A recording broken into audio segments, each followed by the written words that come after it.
Welcome to the Fit Affiliate Podcast. I'm your host, Lisa Kirkman, and sitting alongside me is Tony Ronke, the founder of Fit Affiliate and all-round CrossFit OG. The mission of Fit Affiliate is very simple: protect the affiliate model. Our sole purpose is to help affiliate owners and coaches attain freedom. We aren't here to tell you what to do, but to instead build your ability to believe in yourselves. Enjoy the show. And welcome back to the next episode of the Fit Affiliate Podcast.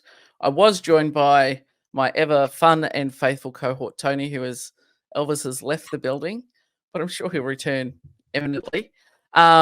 Just while we wait for Tony to get... Hey? Lisa's got it from here. You guys don't need me. Yeah, you can just listen to me jump on my soapbox today, but it's much more fun when we can go back and forth. How are you, good sir? I am wonderful. How are you, Lisa? I'm excellent, and all the better for having our regular weekly chat. I think that it's always our regularly weekly public chat.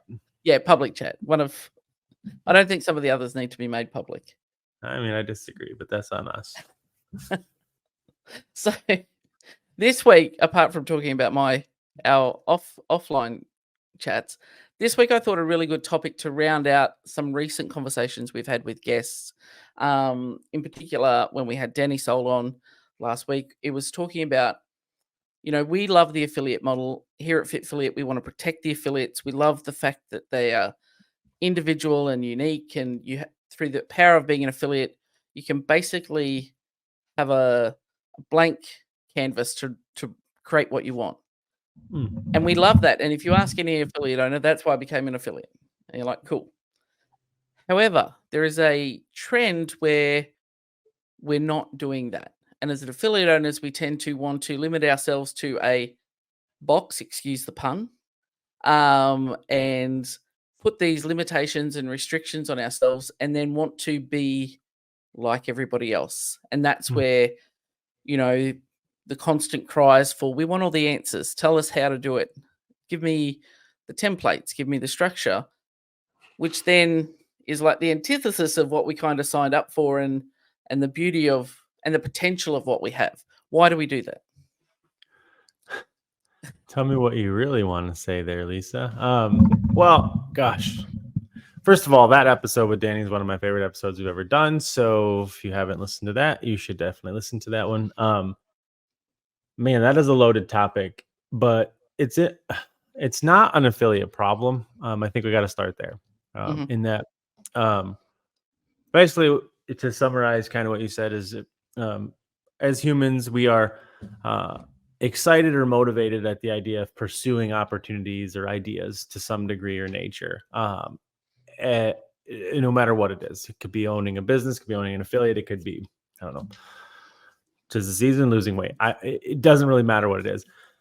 And then immediately upon entering into that, we'll call it that unknown state, which is whatever, that motivational pursuit, that generative drive towards something that you don't currently have. It's an unknown state, right? It's from a subconscious level, there's very few things that are as problematic or troublesome or scary as the unknown. And so we will attempt at any degree of our own salience and effort to turn that unknown into a knowable scenario. And one of the easiest ways to do that is to go seeking answers, right? I mean, because it seems logical. If I don't know what I'm doing, the first step should be learn what I'm doing. And that would be advisable if, in fact, that's actually what was probably happening. But it's usually not, right? What's normally happening is that the thing you're going after, people are going looking for, is not necessarily answers.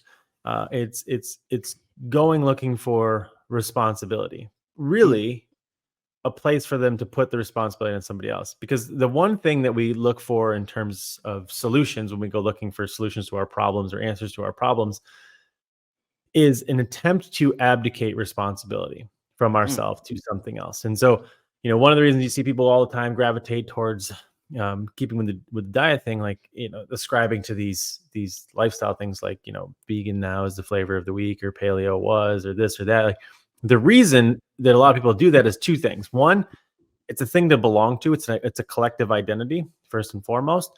But inside that collective identity, is a way for you to basically put on the shirt of that identity, which means that that identity, that community, that shirt, so to speak, will also be responsible for your success or failure, right? And like that feels less heavy in a lot of ways. And that's problem number one when we go searching for information. Number two is that if you don't know what you're doing and you don't know, and if that's the reason why you're uncertain and you don't know what to do next, it would be almost impossible for you to go looking for an answer because you don't know the problem. Mm. Right. So you're going to go looking for how to do, trigonometry, and maybe you just need to figure out how to add whole numbers. Like you just don't really know what you don't know what you don't know at that point. So solutions or information can't really be the solution to your problem. If that's the case, but we tend to do it. People tend to do it in all areas because it allows us to, one, feel like we have some control of an unknowable situation or an uncertain situation because we can download these checklists. And number two, through those checklists, we can then make it the checklist's fault when it does not attain or does not achieve the result. Because if we don't do those things, and then we instead have to figure it out on our own, well, we could fail. And failure is funny because people think they're afraid of failure, but it's never really that we're afraid to fail. It's in fact quite the opposite usually, in that we're never really afraid to fail. People are willing to do a lot of crazy things, but they're not really willing to look stupid doing those things. And what I mean by that is that failure is relatively not scary to most people, but being seen as a failure is incredibly terrifying. And so if we can give us something to distract ourselves with, the checklist to do, and then through that checklist also make somebody else responsible, then we're also safe from public ridicule of potential failure. Because even if I do fail, I get to say, well, can you believe it? I did this thing and it didn't work. And it becomes easy then to, like you said, abdicate that responsibility and go, it's not a me problem, it's a you problem. And I think too, that's why, if we come back to affiliates, that search for the answers, but you don't know what the problem is. And that's where then the majority land back with, I just need more leads. If I have more leads, everything will be better. I just need more leads. And that's the answer to the problem that they don't know that they actually have, but that seems to be the thing that will fix everyone. Then we have all the gurus and the marketers go, oh, I heard you, I saw that thought you had, bang, I'm now going to fill your inbox with the thing that you said that you want. And then that cycle of being overwhelmed. But hey, I did your marketing, it didn't work. I did this, it didn't work. Because they're chasing something that seems to be what might fix the problem. Yeah, I think, that's a perfect example, leads in general, as it applies to the affiliate model, right? Like in terms of how we can seek outside information so that we can seek outside responsibility for our own situation. And so, let's take a look historically. CrossFit affiliates as a whole were never really preoccupied with the idea or the understanding or the assessment of how many leads they had pre 2015, and maybe 2016, 17. I don't know, but around there, right? Like in that, it wasn't that they had enough leads. It wasn't that they had too little. It was that they just didn't even know what the hell a lead was, right? They just knew that like they had enough members or not enough members, and people stayed or people left, and that was it. Were affiliates successful through that era? Probably. I mean, I think the affiliates are successful even today, but there was definitely some pain still, right? They were not necessarily rolling in dough, Scrooge McDuck money. So fast forward, marketing has descended upon them to make them aware of a problem that they are in possession of, that they were otherwise unaware of, and that this person or that person happens to have the solution to this problem that you weren't paying attention to. If you pay attention to marketing, especially here in America, I don't think it works in the rest of the world. Like one of the most interesting things here is pharmaceutical drug ads. To be so fascinating to me, because it's not like I can go in the grocery store and buy this thing, right? Like I can't just go and be like, you know what I need? Give me some of that Ozempic. Like they're gonna be like, you need a doctor's prescription. But what's happened is I've watched that television show. During that break, I saw an ad for Ozempic, which made me realize that, like, well, yeah, I'm fat. That seems like, wait, that will make me not fat. Holy shit. Yeah, now you mentioned it, I am fat, and this is the answer. So what I'm going to do, I'm going to call my doctor on Monday. Be like, hey, doc, I need a prescription. They're going to be like, that doesn't work that way. I need you to come in. Now the doctor's getting paid from my appointment. Plus he's getting a referral from the pharmaceutical company who's going to be happy that you prescribed him Ozempic. And I'm going to leave there being like, I got my Ozempic, and what am I going to do? I'm going to take it. And what do you all listening to this know is going to happen? Nothing will change, because the behavior that got you there would be the thing that needs to change, not the solution. And so back to the affiliates now are like, oh my God, I don't have enough people. You're right. And I don't have enough money. And I could so if I just plug some of this stuff into a Facebook machine, it's just going to spit money out the back end. I'm in. So here we are, whatever year it is now, 2024. Affiliate owners can tell you exactly what a lead is, where they can even come from, LinkedIn, Facebook, Instagram. Most of them even know what a pixel is now, like all these things. What's changed? They're just essentially on the back end. Fat affiliate owners on Ozempic. And that's a terribly insensitive thing to say, but it's the truth, right? It's not that there's anything inherently wrong with Ozempic. There's anything inherently wrong with the person who wants to be on Ozempic. And there's not really anything inherently wrong with the company who tried to make money selling Ozempic or the doctor that prescribed it. It's that nobody's paying attention to the thing, which is, how did you get here in the first place? Right? Yep. Because that's the thing that's got to change. And as affiliate owners, this to be true, especially when we're talking about lifestyle change. Like, it's not off the couch, off the carbs. It's, what do we need to do to get you from getting on the couch in the first place? And the best answer to that is get you in the gym, get you moving, get you taking control, having agency and gratitude towards your own life and your ability to change that life. And then you won't even start making bad decisions. All of a sudden, you'll start sleeping better at night. You'll stop drinking more. You'll stop eating the sweets because they're just not as fun for you anymore. Because that, like, if I have some of that fried food, I feel like garbage the next day. So I'm just not going to do it because I really got to do that workout. And little by little, that behavior change, that root change, changes all the symptoms. But then here we are in possession of our own unfit business. And rather than addressing the root problem that got you on the couch in the first place, which is you, the person, we try to layer on all the prescription drugs, all of the templates, all the things. And it won't work for you as a person, which is incredibly simpler, not easier, but simpler than your business is. Why on earth would that work for your business? And it's that sort of challenging spot, is like they think that they're going for the low hanging fruit, but in reality, it's just distraction. And so they don't have to look at the behavior and that uncomfortable truth. And we did a post about it on Instagram recently. It's like, it's you. If your business is succeeding, it's you. If it's not, it's you. And that's an uncomfortable thing to hear. And people will go, well, you guys are just assholes saying that. It's like, well, no.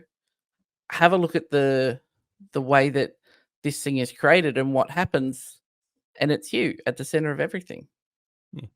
Well, we're not assholes for the same reason that I would never look at somebody who's overweight and tell them that you're fat and it's your fault. But I would say your decisions have led you here. And rather than tell you what we need to do, I need to know what you're doing. And you would start there, right? For the same reason I start there in your business, because it's not that you're failed or you're flawed or anything is wrong with you that got you here. It's just that everything in life, no matter what it is, whatever we experience through our own perception. And what that really means is that in order for us to understand anything, we have to put it into our own story. We have to put it into our own experience, our own story, to be able to better articulate and know what just happened to us, no matter what it is. That doesn't suggest that the story you tell yourself to better understand it has any degree of truth. And that might seem a little bit esoteric, but it's the reality of how all information is processed for all of us every single day, especially in your business. And so and it's the same thing is true. Like nobody ever signs up to truly become, overweight or unhealthy or diseased, etc. It's that we experience day-to-day life through a filter of our own perception, our own experiences. And and for some people that is, we think that this is the right way to eat. We consume bags of pre-made salad thinking that that's a good nutritional decision, completely unaware of the fact that there could in fact be more calories in that salad serving than a Big Mac. And there actually probably is, right? And that will literally floor most people because they were never taught Mm, to look at a nutrition label. And they were never really even taught, like, okay, everybody I think knows 2,000 calories, but how many of those should be protein, carbs, fat? mm, And let's be honest, most of the disinformation campaigns out there got them all confused now because, like, well, some people tell you you should have no protein because, animals are destroying the planet. And, like, other people are going to tell you that, like, you should eat only protein because everything mm, else is destroying you. And, like, there's just so much information that it's not so mm, much that it's disinformation, there's just so much information that just confusion is going to abound. So rather than worry about how you're going to process more or new information that's just going to mm, layer on the complexity through your own perception, show me what you're eating. mm, Okay, great. Now tell me what you did today. Let's track a mm, couple of basic things. How many steps did you take? And how many calories did you eat? And where did you eat it? And then tell me, send me your last grocery receipt. mm, I can tell you that if I had those 3 pieces of information on pretty much anyone, I could mm. make a massive impact. Yep. And I think it's people being prepared to understand that and then go, okay, well, I think the piece that's important in the coaching relationship is that accountability piece about, okay, well, tell me what you did today, but tell me what you're going to do tomorrow. And then, okay, did you do that thing? Why not? Why was that a struggle for you? Why was that hard? Because here are what your intentions are saying, and here's what you want to do, and here's where you want to be, but your actions are now not aligning to that. Hmm. So if we take it even back to that affiliate model, it's like you want to provide world class, experience for people who come through your doors, but your actions are not aligning with that by, you know, wanting to fill your gym with, 600 people or whatever it happens to be, and more. When what are the things that are being overlooked in that process, and why is that a struggle for you to go back to that and Hmm. to look at that? It's funny. I don't think we've talked much about this, but in that same conversation, why do so many coaches who want to be coaches default to being trainers? Mm, And it's the same answer, right? Because here's the thing, coaching is really quite simple. Tell me where you want to get to. Paint me that picture, whatever it looks like. Insert XYZ, millions of dollars, lose weight. It doesn't mm, tell me it, create it. I want to know ecologically what it looks like, smells like, feels like, what's a day like. mm, Paint it for me. Tell me. Perfect. Now we've got that crystallized and you've told me, show me what you do.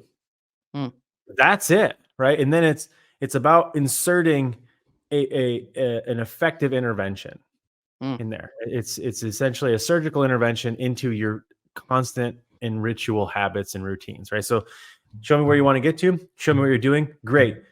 Well, Lisa, you're never going to get there doing what you're doing. mm, You do know that, right? No, right? And then it's a constant return back to, why did you do that? Why are you doing mm, that? You know it doesn't work. Why are you doing that? Why didn't you do mm, that? Why didn't you do what you said you're going to do? Why? And that's fucking uncomfortable. It's truly, truly, truly very uncomfortable to be the one who's like, stop. Why? Stop. Like, mm, and that's hard, right? Because what you're doing, and the reason it's so hard for people is that I'm inserting my own responsibility into your journey. I'm mm, signing up and I'm partnering with you to be accountable, to be a part of your journey, not accountable to your success, but like I'm willing to be there, which means I have to be willing to have regular, necessary, and uncomfortable conversations because that's what coaching is. It's mm. your willingness to intervene in otherwise uh, poor behaviors. Yep. That is hard for people to do, and it's really easy to be like, uh, uh, "Here, do this," Yep. right? Because then if I just give you something to do, if I just give you a training program, Mm, and for whatever reason, insert any excuse in there that it doesn't work, it's not my fault because I can be like, "Well, it worked for all these people, so mm, it's your fault," right? And then yeah. you get to walk with me and like, shit, it is my fault to work for all those people. And that's why training and coaching is incredibly different. And that's why getting training for your business, which is like, here, do this, it'll fix your business, is so easy to do. It would be so Mm, easy for me to just completely whitewash affiliate and be like, here is your, training program for the next 12 months, 12 years of your life. Like, mm, just do these things every single day and you'll be successful because these people did it and it worked for them. So just do mm, it and you'll be successful. But I already know It's an Ozempic conversation. It's semaglutide for an affiliate owner. It's not about like, how do I get you to not be diabetic? It's how you became that way in the first place, how you became overweight in the first place. And that's the part that is unique to Fit Affiliates model, because it's unique to coaching. It's not about what you need to do. It's what you're currently doing. And that part, one of the reasons I know no one will ever bother with our model is that they'll attempt to replicate it to any degree of abdication of responsibility. But as soon as they get to the core of it, they're going to be like, I'll do everything but exactly what you guys do. Because how do you manage to stomach that? How do you manage to be a part of that at that level? It's not scalable. Yeah, it's certainly not scalable. We signed up to do the impossible, but fuck me, here we are, right? And we're Here we not going are. to mission. But that's the thing about high level service things like coaching, therapy, and things of that nature. Like, they're incredibly hard to scale because they're incredibly intimate. They're incredibly time sensitive. And that's a whole different sort. I mean, it's the same conversation, but it's how so many coaches who want to be great coaches end up becoming trainers, because you're confronted with the reality that, like, to be a coach, I have to confront people regularly, and I have to be really good doing what makes me feel like being a dick. But if you do it right, you don't have to do it by being an asshole. I mean, sometimes people are just like, whoa. But, coming from a place of love is very different. And so, it's that surgical compassion we talk about. Yeah. I mean, and really all it is a regular surgical intervention, right? Which is like, dude, again, what? And in the amount of times in business you can say that, like, again, they're going to be like, what? Oh my God, I did do it again. Because you don't even get it. Like, you know how many things I do in a day that are just completely and totally fucking self-destructive? And I'm like, and then it's my coach is pointing out, and I'm like, take that back. They're like, well, I wish I could, because I wish you didn't do it. I'm like, fuck, fine. And it is that awareness precedes action. And, we talk about people tripping over the truth, but it very much is that when someone shines a light on it, you're like, because it's 100%. We tell ourselves stories. We're amazing at making ourselves feel better and creating any narrative that makes us, feel better about ourselves and pushes all that stuff to the side. But when someone shines a light on it and you get to a point, and I know we've been on this merry-go-round many times on calls where it's like, why? And I just like, I don't know. And you're like, yes, you know why, and you're like, yeah, okay, I kind of do know.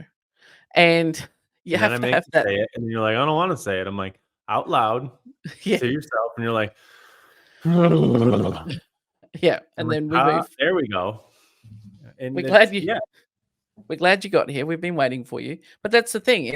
It's how being able to hold that space and have that conversation rather than wanting to fix someone. Like we always say, we're responsible to our clients, not responsible for. When you go to a model where, you're just getting the templates and answers, then you become responsible for. And then that's when that abdication responsibility kicks in. It's like, well, you were supposed to give me this and it was supposed to have an X result and it didn't. Whereas we're responsible too. We're going to partner with you and we're going to hold your feet to the fire and keep you accountable. But, we're not responsible. We can't make you go out and do the things, but we're going to ask you, why didn't you do the things that you said were very important to you and you were going to do? Like, yes, I'm going to start that diet on Monday. Okay, why didn't you? Why didn't you go to the gym on Monday? Why didn't you do that workout? The same that we do to clients is as affiliate owners, and we pride ourselves on, and that's what we do. We're unable to do it for ourselves, and that's why coaches need coaches. Or we fall into our own traps. And let me be very clear on one thing too, which is, we obviously wage a war on information gurus and the like. And the thing is about information products, we'll call them. I wouldn't say that they're necessarily nefarious or malicious. I don't necessarily, there's some people out there who are quite literally scammers trying to sell things, that they know probably won't actually help people. But I don't think that really exists much in the business space. It's not like we're talking about like the crypto kids trying to sell you the next NFT or whatever, but for the same reason though, that I think that we all collectively as people in the fitness world think that somewhere in a boardroom, there's a bunch of old, like, crotchety old white dudes who are just cackling to themselves because they're like, oh, we got the next drug we're going to sell. Like I think collectively, for the most part, probably truly believe that they're doing some good with it. Because let me be very clear.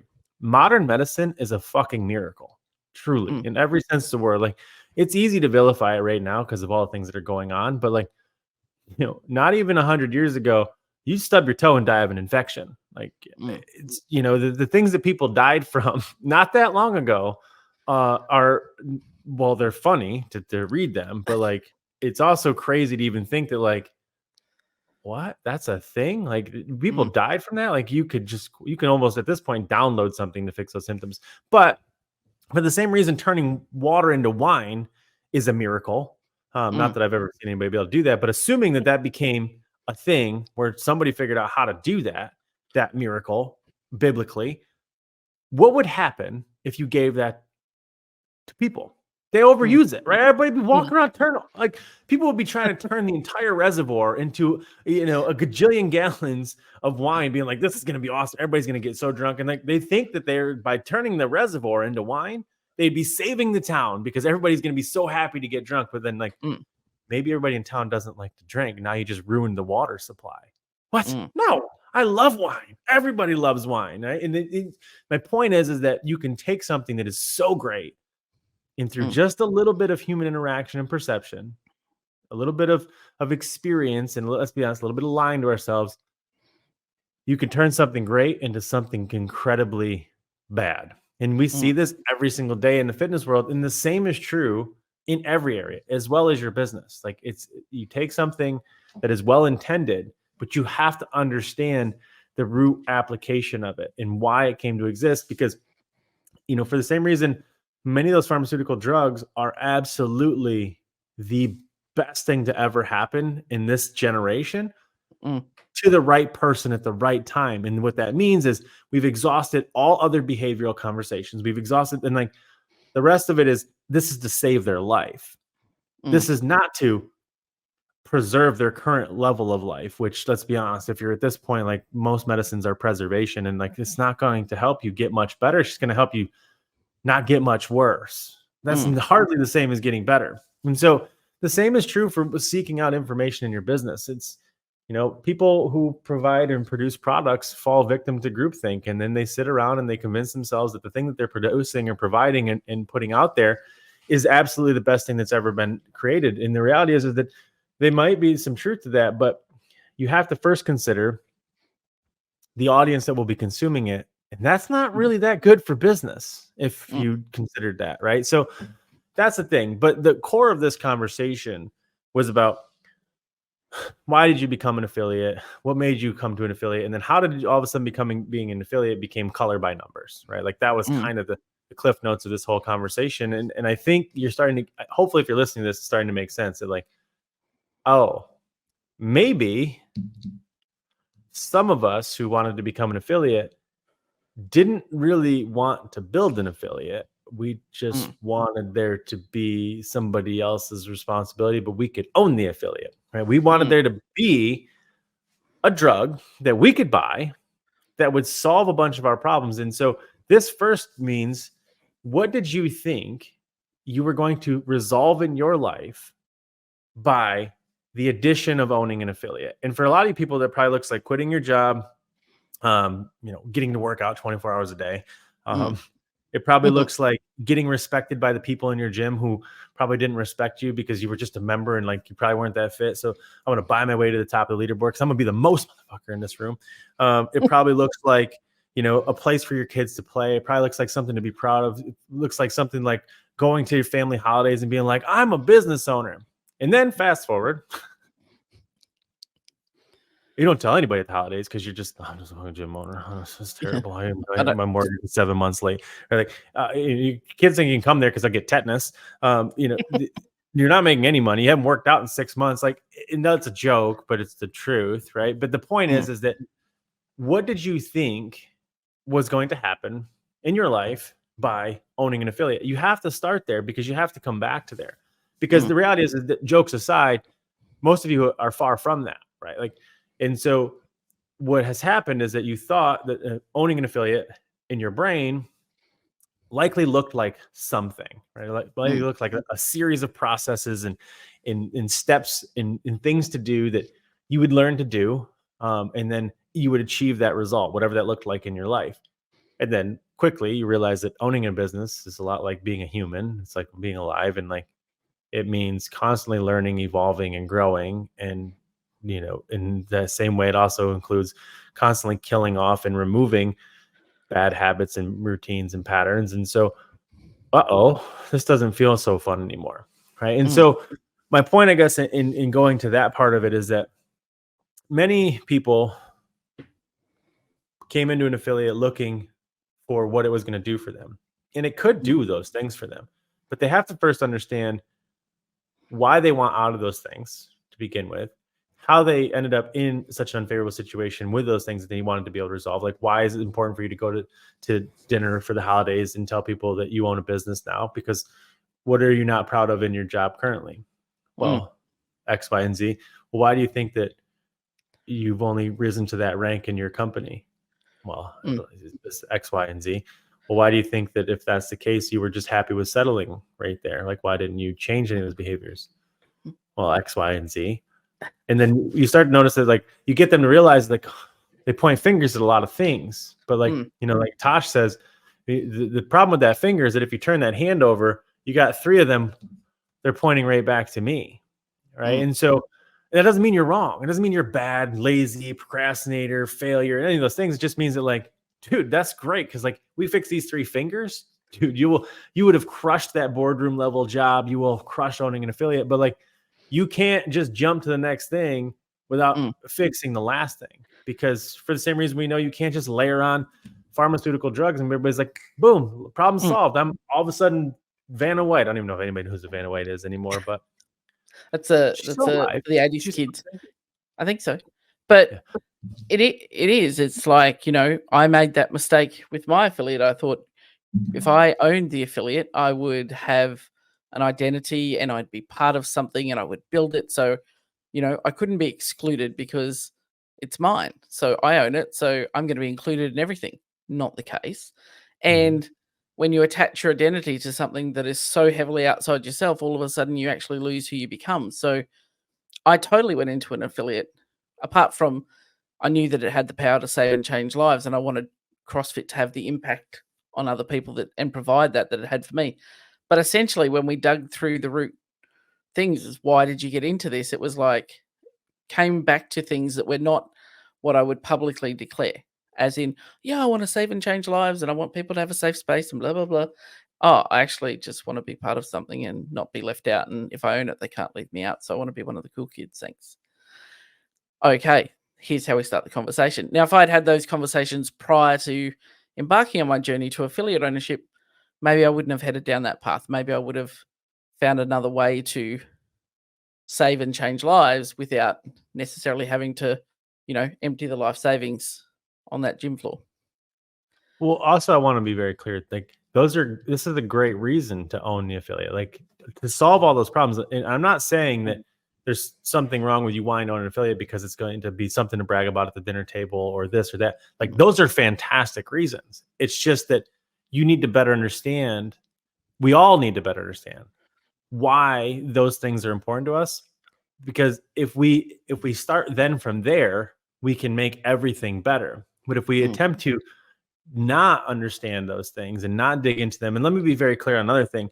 Just because you know that you want to sit at the dinner table and you might know why that's important to you, I guarantee you there is 5 layers of subconscious just deceit that exists Mm. in you that you are completely unaware of until someone really, really roots around in there. And then you're gonna be like, oh Mm. wow, And there's those more. And things are the things that will trip you up along your journey then, because if you push those to the side and go, no, this is why I'm doing it, and it's for reasons other than what you truly haven't yet dug around into, those behaviors and those beliefs are the things that will trip you up when it comes time to really embrace your authenticity through being an affiliate owner and really finding your space and your uniqueness, rather than, they're the things that will wake you up in the middle of the night and trip you up. They're the ghosts under the bed. And I think we've made this example before on here. I just can't really remember. But like if somebody came to you and they wanted to lose weight, and instead of seeing what they did, you just gave them new macros, etc. They'd probably be marginally successful, at least for a short period of time. But diets, all diets, doesn't matter what it is, vegan, paleo, carnivore, etc., have a 95% failure rate. And why is that? Because in almost every single one of those scenarios, it was layered atop the behavioral problem, right? Like they were not sustainable. That's what we call it. That's the buzzword for it. Like diets are unsustainable. The reason they're unsustainable is because they don't deal with the behavioral modification necessary to figure out why it is you make these decisions. And so I keep bringing back nutrition because it's a regular kind of thing that I think everybody who's listening to this understands. Like if instead I said, give me your nutrition every single week, in the example we made before, on Tuesdays, I noticed that your calories are incredibly high. Why? I don't know. Like, well, what happens on Tuesday? Well, my boss comes to work on Tuesdays. He's in the office and he's a real dick. And I'm like, oh, every Tuesday? Yeah. I'm like, So on Tuesdays, you stress eat because of the emotional duress that you have from the boss. Shit, yeah, now you mention it. Yeah, I guess I didn't realize that. Because like if I'm looking at the rest of your calories, you're pretty good Monday, Wednesday, Thursday, Friday, but you do so much damage on Tuesday and Saturdays that it's negating the whole thing. So rather than tell you what to eat or what not to eat, like let's just solve for the boss problem on Tuesdays. Can you work from home on Tuesdays?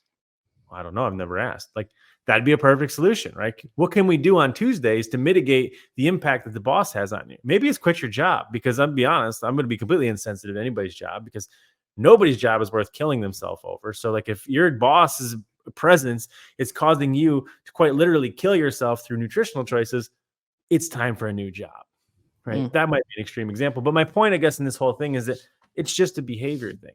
And so this is not about the fact that, affiliates require you to dig into the uncomfortable, crunchy bits of your past and your traumas.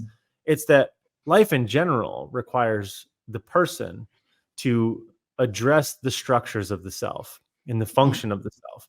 And structure of the self is largely to be explored through the use of things like therapy in that field. But the function of self is how that structure presents itself and operates out into the world. And if you find yourself repetitively or perpetually in a situation that is suboptimal, which is all of us, it doesn't matter, all of those things, if we can better address how your self functions in the world and presents itself, everything gets better. If that happens to be the affiliate, it happens to be the affiliate. But I can guarantee you that by improving your function of self, how you deal with strivings and how you deal with defense mechanisms in action and how you deal with generative drive, etc., if I can address those things and how they came to exist in the first place, it's the Midas touch. Everything you touch gets better. Maybe it's your affiliate, maybe it's not. And so I'm not saying that affiliates are bad or affiliates are owned by bad people. It's just that affiliates are owned by people. And the people who own affiliates are no different than people who own most businesses. Like if you grabbed every bakery, there's the same level of percentage of success in bakers as our affiliates. It's just it's a scale thing. And if we can just get business owners to become better people, because that's really what we should all strive for in life in general, there's no way you don't become a better business owner. But if instead I try to make, I call it an average person, a better business person, without dealing with the person, which is the constant in both of those: business person, average person, person's the constant. If I don't address the person, it's not going to work. But here's the caveat.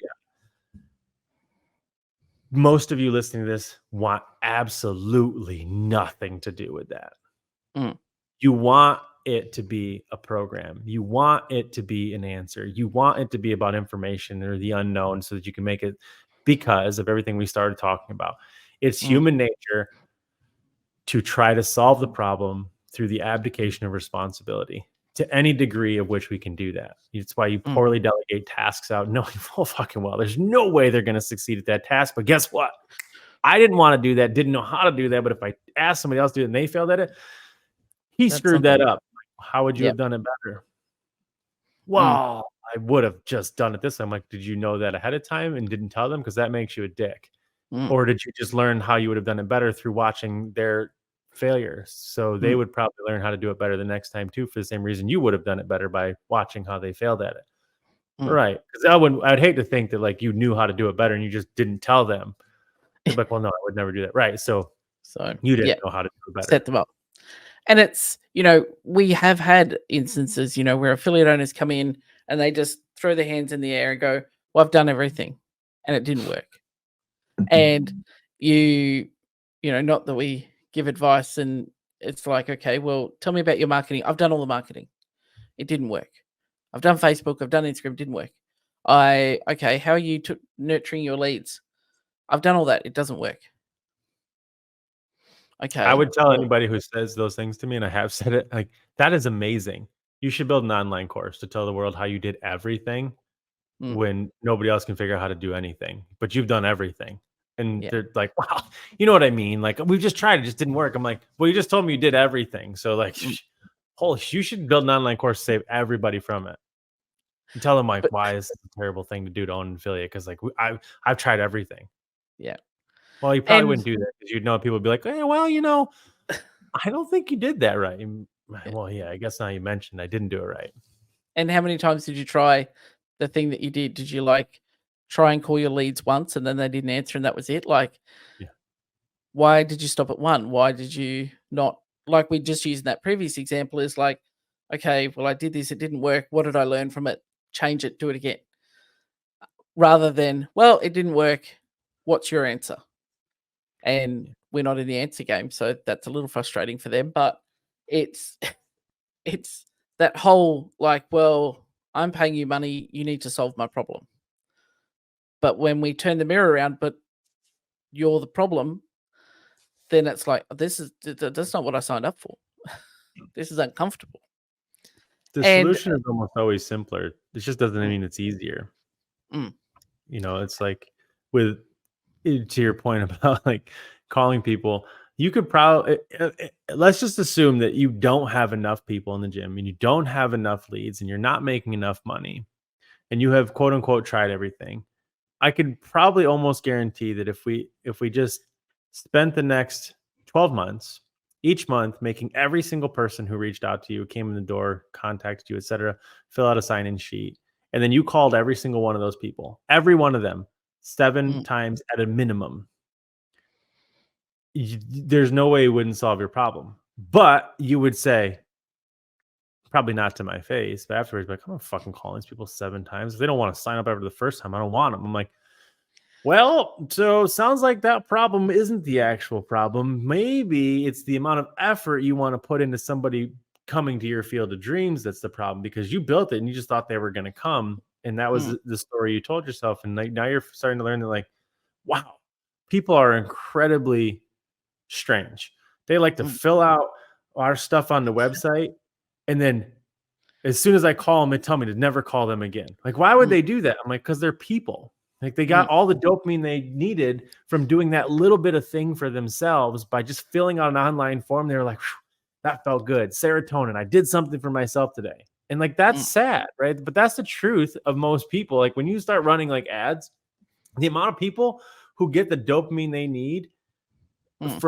from losing the weight, they get the same level of dopamine from just clicking on the ad. They're like, I signed up for a program. Like, oh, you paid and you went Yep. to it? Well, no, I gave them my information.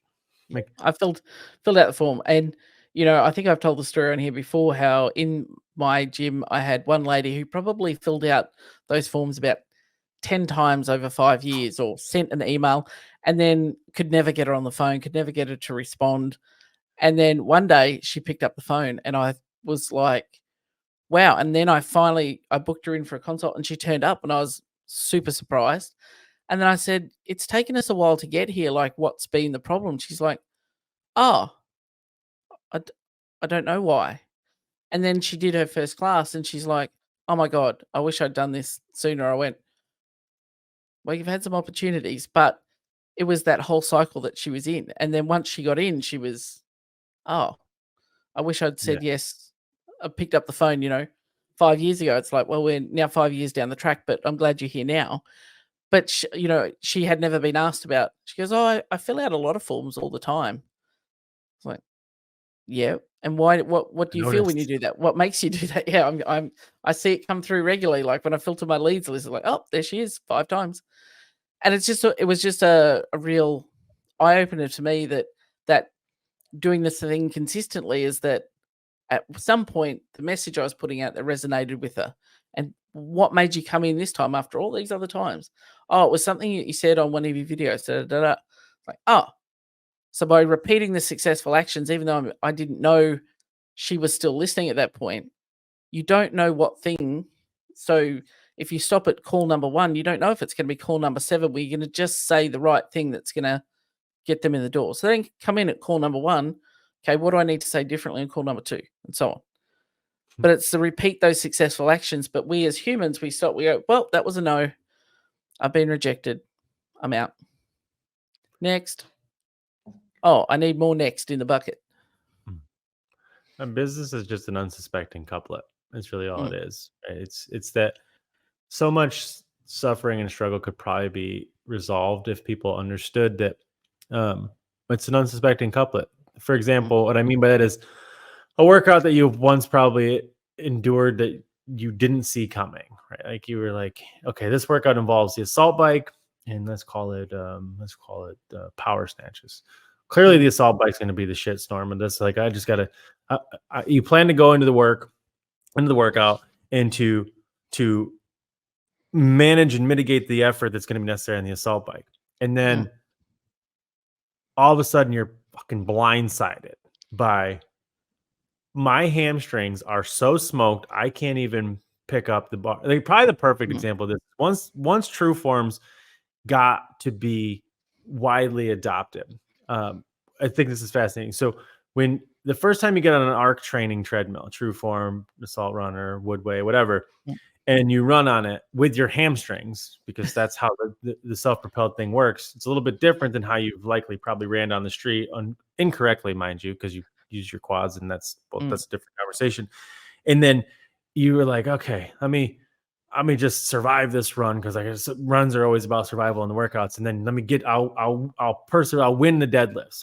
And then mm. you come off of the workout. I use this example because it fucking happened to me. And you come off and you grab that barbell and you're like, Nope. I can't move this barbell. And it occurs to you really quickly that to win this workout, to survive this workout, the effort is in the barbell. It's Mm, not in the true form. And this is the story of most people's affiliates. Most of us got into affiliates thinking that the effort was going to be in the true form, which we thought was going to happen on the training floor. They were going to come in the door in droves, and the effort was going to need to be expended in being the best coach possible, running those classes, writing those programs, doing those things, changing and saving lives through the use of fitness on the floor. And mm, then you realize, unfortunately, much to your dismay, that the way you're going to fix and save and change lives is in your ability to reach people outside of the gym. Because if we're going to do all the things that we love to throw around as cliches and word salad in the affiliate community, and like how we're going to create these visions and these causes that everybody likes to perpetuate, it almost has nothing to do with what happens on the floor. And I'm not discrediting it. It's just that the mm, methodology works so well that like that's done. By the time they get through the door, through the walls, onto the floor, in their gym clothes, and they're in a workout, it's pretty much done. There's mm, almost no way they will fail at that point. The problem is nobody wants to do the deadlifts. And the deadlifts are, how do you get them from driving past the gym, ignoring you? How do you get them in the door? And we see this so much now with, so many mm, people talking about like, why CrossFit's not dangerous. And like, HQ mm, itself is putting out all this content about like why CrossFit isn't dangerous. Well, first of all, we can't make a video that says that because there's no such thing as positive framing and negative words. So now anybody who didn't think CrossFit was dangerous is thinking to themselves, is CrossFit dangerous? Because you can't tell someone don't think of an elephant. They're going to think of an elephant, right? yeah. And so we're not going to get them in the door by telling them why it's not dangerous, because half of them didn't even think it was dangerous to begin with. They're just like, well, now that you mention it, it does seem kind of dangerous. Like Mm, instead, we just need to get them in the door, because that's the deadlift, and it's not easy, right? To your point, like you gotta drive her nuts with the email list. Like you gotta call these people all the time until they quite literally file a restraining order on you, because that's the work. If you care about people the way that you think that you care about people and tell people you care about people and what you're going to do in the gym, it's your job to never give up on the ones who haven't even come in the gym yet, because that's where the work happens. That's the deadlift and that unsuspecting couplet where you're like, I didn't want to do them. I don't want to pick up that bar. It sucks. My deadlift, I feel like I'm getting bit by a dog. Like, I don't even think I could pick this bar up. It was only 185. I was like, this should not feel like 400 pounds. But what do I have to do? I've got to pick the bar up, because what I'm going to do, stay in this couplet for the rest of my life? Like, there's only one way through it. The remaining 5 rounds. There's only one way through this work, and that is surviving that suspecting couplet. And no matter how much you want to download programs, templates, etc., it's really mostly about your behavior, because the reason why you don't want to pick up the phone and call her 7 times, do all these other things, is that it likely plays on some degree of your limiting beliefs, your imposter syndrome, your expectation, your understanding of what you thought the workout was going to be.